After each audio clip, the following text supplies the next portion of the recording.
Assalamualaikum warahmatullahi wabarakatuh. Selamat datang kembali di podcast Ruang Hati, sebuah ruang yang membahas berbagai permasalahan terkait parenting, finansial, kesehatan, dan berbagai permasalahan terkini lainnya dari hati. Bersama saya, Rohila Farida. Pada episode kali ini, kita akan membahas mengenai tema kesehatan, yaitu potensi penyakit dan tips sehat saat di rumah saja. Pandemi COVID-19 sudah terjadi lebih dari 1 tahun lamanya, dan situasi belum baik-baik saja. Apalagi dengan adanya gelombang kedua dan ketiga dari pandemi ini, membuat kita masih harus terus waspada. Berbagai upaya dilakukan untuk mencegah tersebarnya virus ini, mulai dari penerapan protokol kesehatan, vaksinasi, dan berbagai upaya lainnya. Salah satunya juga dengan menerapkan 5M. Memakai masker, mencuci tangan dengan air mengalir, lalu menjaga jarak, mencegah mobilisasi, dan interaksi, juga menjauhi kerumunan. Nah, salah satu yang ditempuh adalah dengan adanya stay at home, work from home, dan segala sesuatu kegiatan diarahkan berpusat dari rumah. Namun ternyata kegiatan stay at home ini juga memiliki potensi untuk menimbulkan penyakit lainnya. Apa saja? Lalu ini juga sudah 1 tahun lamanya. Apakah pola hidup kita di rumah saja itu sudah cukup sehat? Nah, kita akan membahasnya dengan seorang dokter cantik, pengabdi kemanusiaan. Di studio sudah hadir Ibu Dr. Azizah Bunyamin. Assalamualaikum warahmatullahi wabarakatuh. Waalaikumsalam warahmatullahi wabarakatuh. Selamat datang di Ruang Hati, Ibu Dokter. Sudah diundang ke dalam studio ini. Gimana kabarnya? Sehat-sehat? Alhamdulillah sehat-sehat sih semuanya. Jadi Dokter Azizah ini adalah pengkhidmat kemanusiaan. Sering sekali jadi sukarelawan ya untuk mengabdi kemanusiaan di mana Gunung Kidul sempat ya. Lalu ikut suami ke Belanda. Sekarang kembali lagi ke Indonesia dan kembali mengkhidmati kemanusiaan. Masya Allah. Dok, kita mau membahas dulu nih. Selama 1 tahun terakhir ini, gambaran pandemi ini gimana sih COVID-19? Oke, kalau kita membahas tentang pandemi COVID-19, kita bicarakan secara global dulu ya. Oke. Kalau menurut global itu sementara sampai 30 Mei 2021 itu kasus terkonfirmasi positif adalah sekitar 169 juta pasien.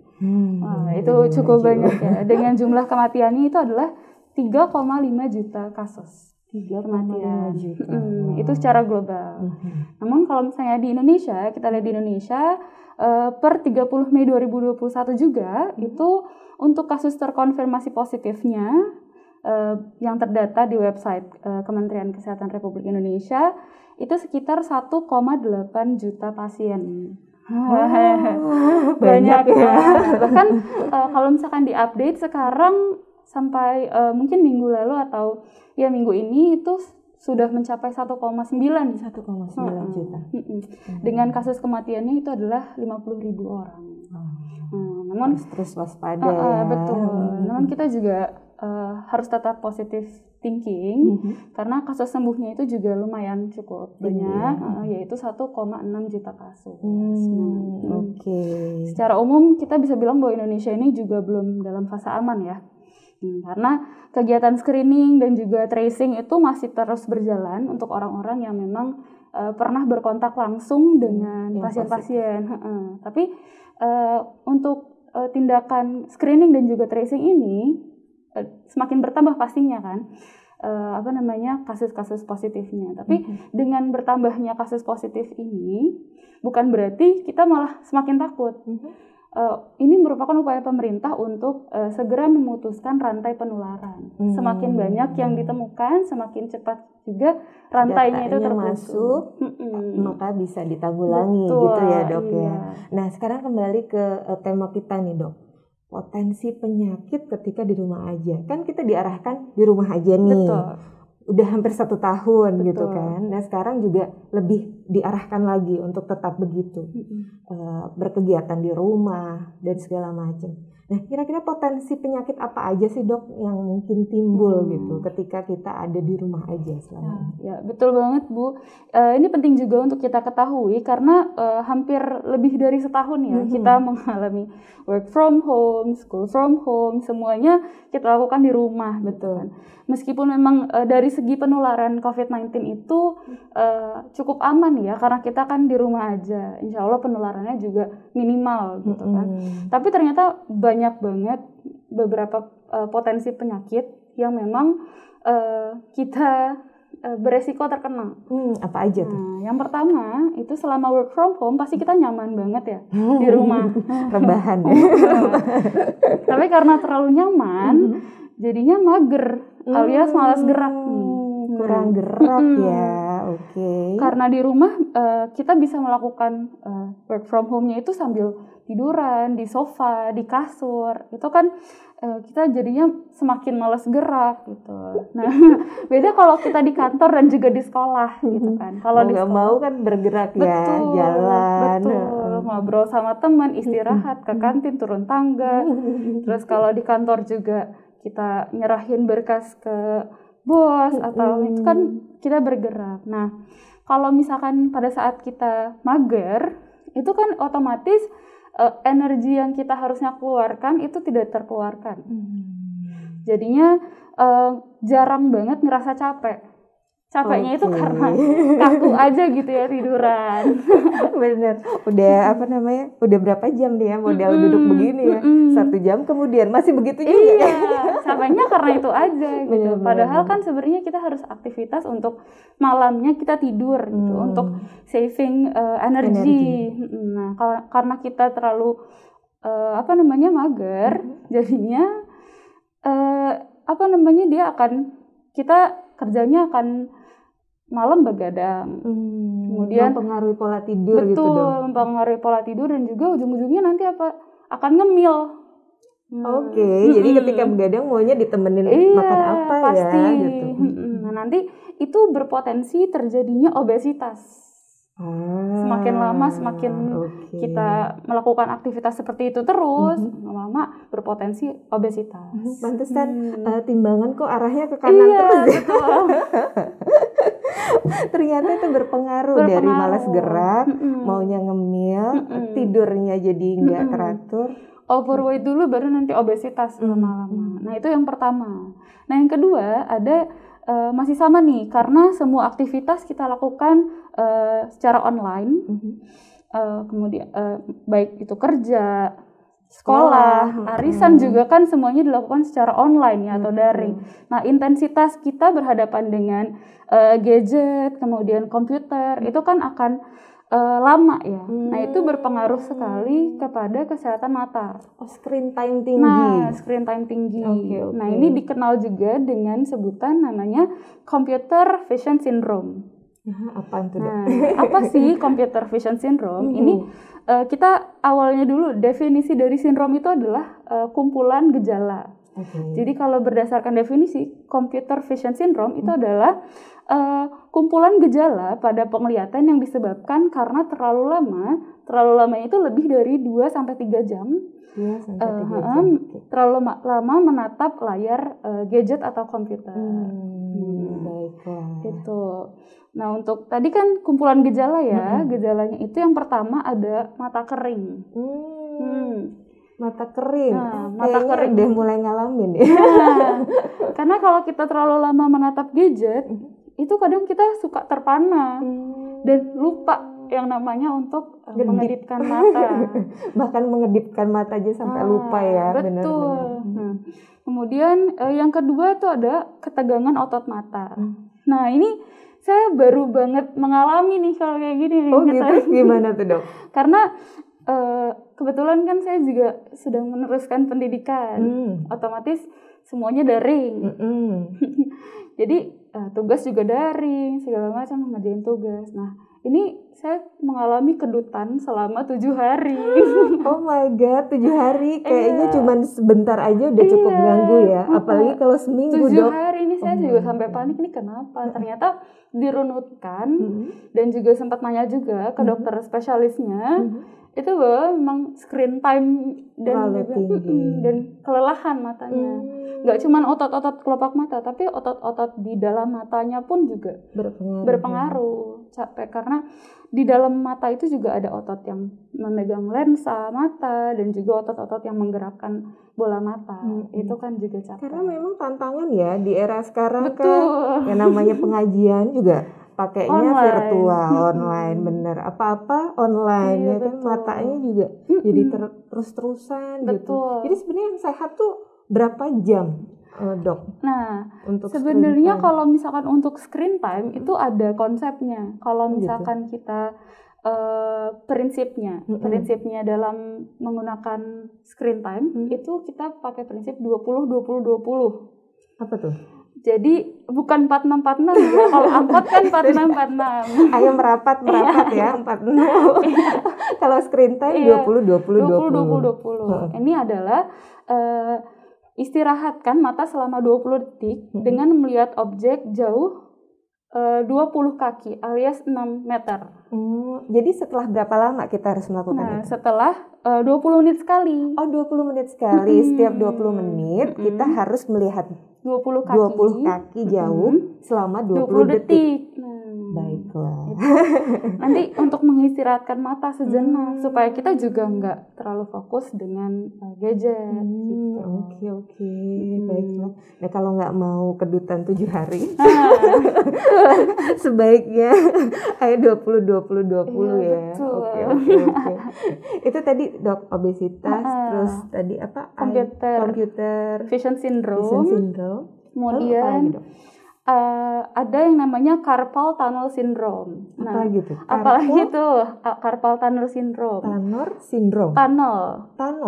Terowongan. Oke, tunnel. Baik. Apa tuh? Nah, definisinya adalah nyeri pada pergelangan tangan karena adanya peradangan pada struktur atau jaringan yang terdapat pada pergelangan tangan. Nah, karena adanya peradangan yang terjadi di jaringan, di sini ada tendon namanya jaringan yang untuk menyokong tulang-tulang pergelangan tangan itu, dan juga selain ada tendon itu dia ada syaraf di dalam pergelangan tangan. Itu untuk siapa, Dok? Nah, biasanya biasanya yang terkena adalah orang-orang yang sering banget ngetik di komputer. Baiklah.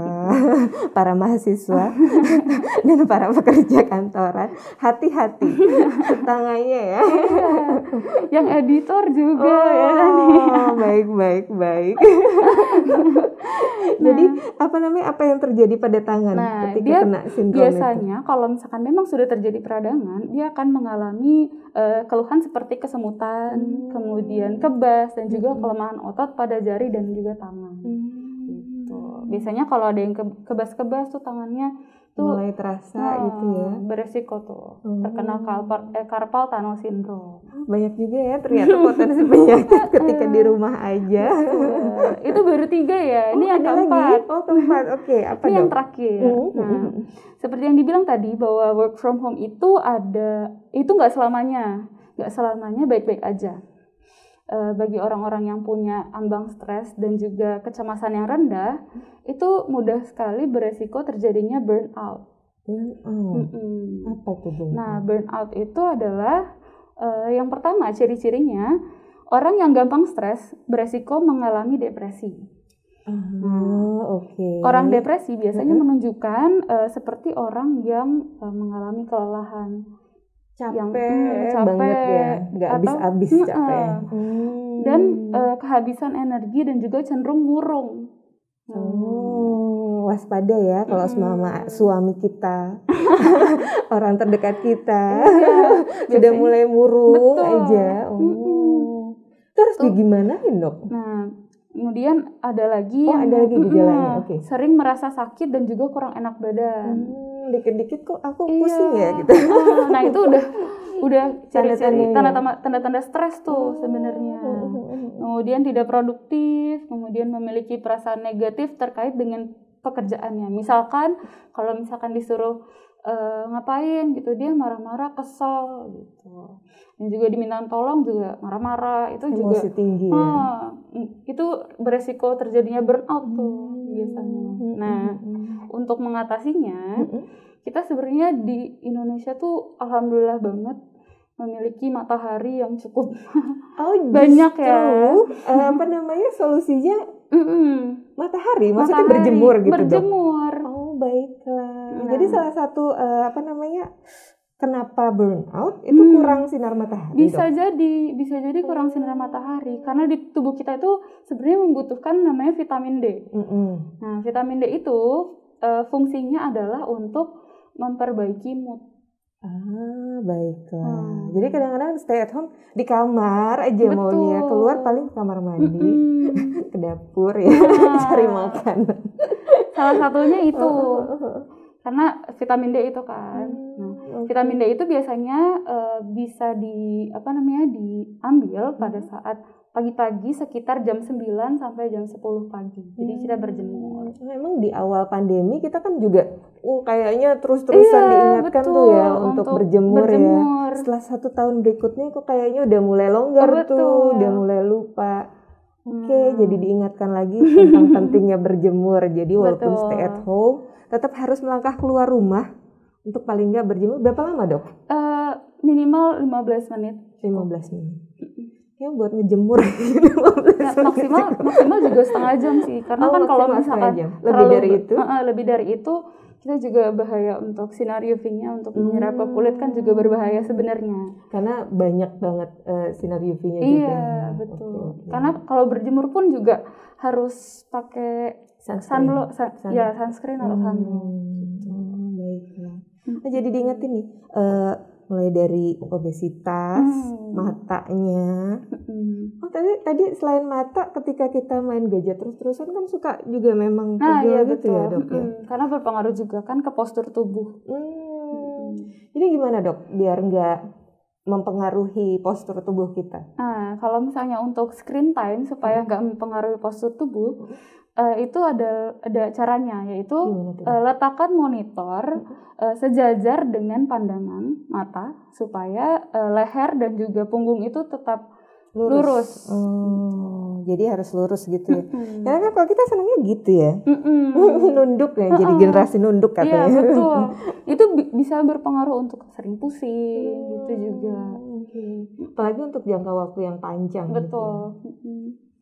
Terus suka ngedrakor gitu dok malam sebelum tidur, udah gelap lampunya, sambil pencahayaan juga harus diperhatikan, harus cukup, tidak boleh terlalu terang dan juga tidak boleh terlalu gelap.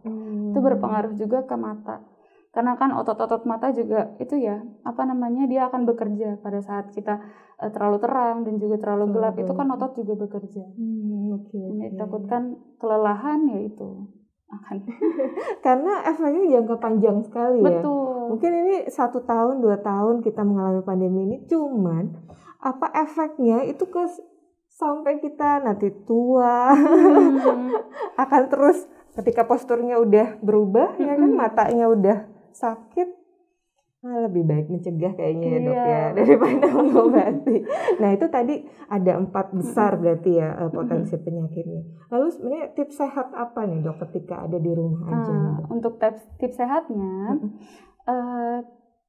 untuk tips sehatnya adalah dimulai pada saat bangun pagi dulu nih.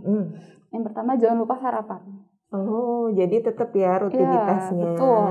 Bangun tidur, terus makan. Sarapan pagi jangan ditinggalkan. Iya, jangan ditinggal. Karena kadang-kadang kan kita ngerasa di rumah gampang lah gitu. Ntar aja deh gitu. Nanti lama-lama lupa, udah keburu siang, yang bermasalah malah nanti di lambungnya. Terus tapi jangan terlalu berlebihan juga untuk sarapannya. Cukup roti atau susu juga, dan susu juga cukup. Kemudian berjemur pagi, tadi seperti yang dibilang. Nah, berjemur itu ya akan menambah vitamin D di dalam tubuh kita. Nah, ini juga tips sehat selanjutnya adalah kita jangan lupa olahraga. Tadi biar magernya itu berkurang. Nah, selain itu olahraga itu sebenarnya kita pada saat olahraga itu mengeluarkan hormon yang namanya hormon endorfin. Hormon senang namanya, hormon endorfin. Jadi bahagia gitu ya. Hormon bahagia. Nah, selain hormon endorfin itu juga ada hormon yang namanya serotonin dan juga dopamin. Ketiga hormon ini intinya adalah mengatur mood dan juga menciptakan pikiran-pikiran positif. Meningkatkan imun juga. Betul. Kalau misalkan kita happy, imun kita juga akan terus bertambah. Gitu. Olahraganya apa nih, Dok? Apa cukup lihat di YouTube yoga stretching apa, Dok? Untuk olahraga ini sesuai kemampuan kita harusnya. Karena kita yang tahu diri kita sendiri, kalau misalkan memang kita terbiasa untuk lari, jogging, itu boleh diperbolehkan. Tapi kalau misalkan kita belum terbiasa, boleh jalan santai aja dulu. Minimal 30 menit lah sehari. 30 menit sehari untuk berolahraga. Okay. Sambil berjemur ya. Jadi bisa sekalian olahraga, sekalian berjemur. Betul. Siap. Dan juga makan makanan yang nilai gizinya cukup. Jadi reminder nih buat yang suka instan. Kan di awal pandemi suka cooking, baking ya. Betul. Kayaknya segala macem tuh dikeluarkan ilmu. Tapi udah setahun, bener, kayaknya udah mulai longgar nih. Udah deh apa aja yang di kulkas gitu ya, digoreng apa segala macam. Jadi nggak boleh gitu juga ya, Dok ya. Karena kan kalau nilai gizinya tinggi itu dia akan mempengaruhi karena gizi-gizi itu kan fungsinya untuk antioksidan ya, pencegahan penyakit seperti kanker, penyakit kronis lainnya. Kalau misalkan makanannya tidak seimbang gizinya, ya nanti akan berpotensi ke penyakit-penyakit lainnya seperti diabetes mellitus atau kencing manis. Kemudian darah tinggi yang kadar garamnya tinggi itu akan berpotensi menjadi hipertensi kalau misalkan kita makan terus-terusan. Baik. Jadi perhatikan gula dan garam gitu. Betul. Ya, Dok? Oke. Ada lagi, Dok? Mungkin itu aja. Oke. Terima kasih loh sudah berbagi dan mengingatkan kita kembali tentang apa aja sih potensi penyakit yang bisa timbul ketika kita di rumah aja. Jadi stop rebahan walaupun di rumah aja. Harus tetap banyak bergerak ya, Dok. Betul. Perhatikan makannya dan perhatikan screen time-nya. Untuk yang ngetik-ngetik mungkin bisa sambil apa, Dok? Olahraga jari. Betul. Diregangkan jari-jarinya supaya nggak cuman begini aja, harus juga bergerak yang lain. Baiklah, mungkin itu aja kali ya obrolan kita pada kesempatan kali ini. Terima kasih sudah mampir dan berbagi. Sama-sama, jazakumullah. Sama-sama. Terima kasih juga untuk pemirsa sudah menyimak, semoga bermanfaat. Kita akan berjumpa lagi di episode selanjutnya. Tetap sehat, tetap semangat, tetap bahagia. Wassalamualaikum warahmatullahi wabarakatuh.